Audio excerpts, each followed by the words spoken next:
মেচতা বা মেলাজমা যেটাকে আমরা বলি, সেটা নিয়ে আসলে আমাদের অনেক ধরনের কোয়ারি থাকে। প্রথম প্রশ্ন থাকে যে এসের মেচতাটা কেন হয়। তো এটা অনেক সময় জেনেটিক কারণে হয়, অনেক সময় যারা দীর্ঘদিন সময় রোদে থাকে কিংবা চুলার কাছে থাকে তাদের হতে পারে। এছাড়াও যারা ওরাল কন্ট্রাসেপটিভ পিল বা জন্ম নিয়ন্ত্রণ বড়ি খায় তাদের হয়। অনেক সময় প্রেগনেন্সির পরেও এটা দেখা দেয়। তো বিভিন্ন কারণে মেচতা হয়। তো মেচতা নিয়ে আসলে দেখা যায় যে আমরা অবজার্ভ করি যে যতটা না মানুষ ট্রিটমেন্ট করে তার চেয়ে বেশি অপচিকিৎসার শিকার হয়।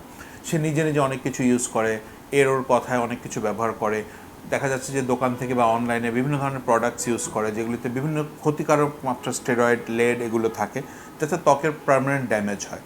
আরেকটা প্রশ্ন পেশেন্টদের থাকে, আমি প্রায় দেখেছি, যে মেস্তা কি বারবার আসে কিনা বা মেস্তা কি ভালো হয় কিনা। প্রথম কথা হচ্ছে মেস্তা ভালো হয়। এখন মেস্তা যে ধরনের আধুনিক ট্রিটমেন্ট আছে, ওষুধের পাশাপাশি মেজোথেরাপি যেটা আমরা করি, যেটাকে ককটেল থেরাপি বলে থাকি, এটাতে মেস্তা সম্পূর্ণ চলে যায়।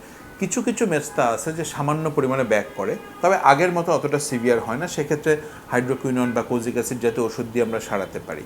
তো মেস্তা কিন্তু অনেকেই মনে করে মেস্তা হলেই লেজার করতে হবে। মেস্তার কিন্তু লেজারের ভূমিকাটা খুব বেশি না। অনেক সময় আমরা কিউসুইচ লেজার করি, কিন্তু বেশিরভাগ ক্ষেত্রে দেখা যায় যে মুখে খাওয়ার ওষুধ কিংবা ব্যবহারের ওষুধ অথবা কেমিক্যাল পিল, যেটা গ্লাইকোলিক পিল বা যে ধরনের পিলগুলো আছে ল্যাকটিক পিল, এই ধরনের পিলে কিন্তু মেস্তা খুব ভালো রেসপন্স করে।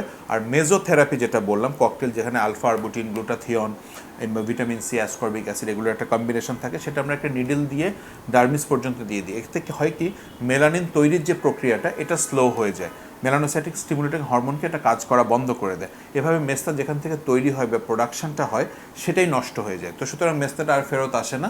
এরপর যদি দীর্ঘদিন তারা রেগুলারলি সানব্লক ইউজ করে কিংবা যে ফ্যাক্টরগুলোর কারণে মেস্তা হচ্ছে সেগুলি না হয়, তাহলে দেখা যাচ্ছে বেশিরভাগ ক্ষেত্রেই মেস্তা আর ফেরত আসে না।